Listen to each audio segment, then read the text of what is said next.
We did hear from a couple of officials today, and the most significant of those was Fiona Hill, who was at one time the top Russia advisor to the White House. Now, some background to all of this. The Democrats say that Donald Trump was part of a scheme to pressure Ukraine to open two politically motivated inquiries. One that we speak about all the time is the one that would have involved Joe Biden, a top rival of the president, a top Democratic Party rival.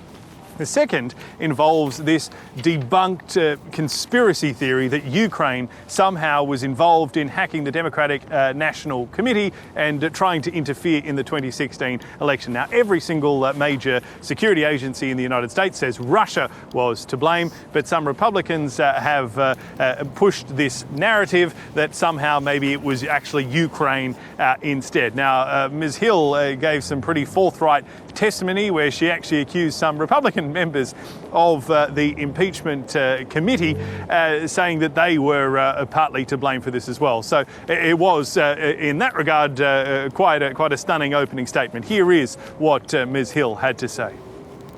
Some of you on this committee appear to believe that Russia and its security services did not conduct a campaign against our country, and that perhaps, somehow, for some reason, Ukraine did. This is a fictional narrative that has been perpetrated and propagated by the Russian security services themselves.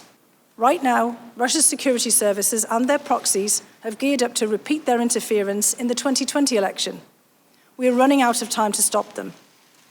In the course of this investigation, I would ask that you please not promote politically driven falsehoods that so clearly advance Russian interests. OK, so it's been a big week, as you say, James, of hearings. They're leading up to a possible impeachment vote in the House of Representatives. Where do things stand now? Well, it's been a fascinating week. The Democrats have slowly but surely tried to build evidence, and indeed all the evidence does help their case. It has been a good week for the Democrats. They still say they haven't decided whether or not they're going to impeach the president, but that now does look highly likely. They're going to have a week break now for Thanksgiving. There's the possibility that they may hold some more hearings, but the problem for the Democratic Party all along has been that they really want to hear from people like Mike Pence, the former Vice President, maybe Donald Trump himself, the Secretary of State, Mike Pompeo, all these different people, Rudy Giuliani, the President's personal lawyer.